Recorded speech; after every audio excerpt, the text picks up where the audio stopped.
welcome to the podcast for When the Curves Line Up for September 27, 2023. Please see the article that includes diagrams of today's events on the website at whenthecurveslineup.com. Text by Jeffrey L. Hunt. In Chicago, sunrise occurs at 6:43 a.m. Central Daylight Time, followed by sunset at 6:40 p.m. Here is today's planet forecast. In the morning sky. More than 3 hours before sunrise, Venus and Saturn are nearly at opposite ends of the sky. Venus is rising in the eastern sky and Saturn quite low in the west-southwest, 3.7 degrees to the lower right of the gibbous moon and over 168 degrees from Venus. The Venus-Saturn separation grows to 180 degrees on October 10th and afterwards. Saturn does not appear in the pre-dawn sky with Venus until April 2024. By an hour before daybreak, the morning star is less than one-third of the way up in the eastern sky, 9.9 degrees to the upper right of Regulus, Leo's brightest star.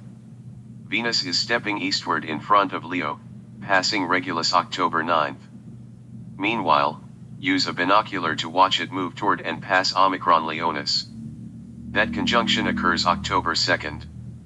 Venus and Sirius are nearly the same altitude, height above the horizon, during morning twilight. Sirius, night's brightest star and also known as the dog star, is in the south-southeast, nearly 50 degrees from Venus. The star is too far from the ecliptic, the track where the planets and moon appear to move against the background stars, to have a conjunction with Venus. Procyon, meaning before the dog, is above an imaginary line from Venus to Sirius and nearly halfway up in the southeast. Mercury is in its best morning display of the year. It is about 5 degrees above the eastern horizon, 17.4 degrees to the lower left of Regulus. The planet is bright and easily located from a spot with an unobstructed view toward its direction. As twilight brightens, the planet is higher in the sky and somewhat easier to see, although it is eventually washed out by the light of approaching dawn. At this hour, bright Jupiter is over halfway up in the west-southwest. It retrogrades against Aries, 13.2 degrees to the left of Hamel, the pattern's brightest star, 11.2 degrees to the upper right of Menkar, Cetus Nostral, and 16.5 degrees below the Pleiades star cluster, part of Taurus.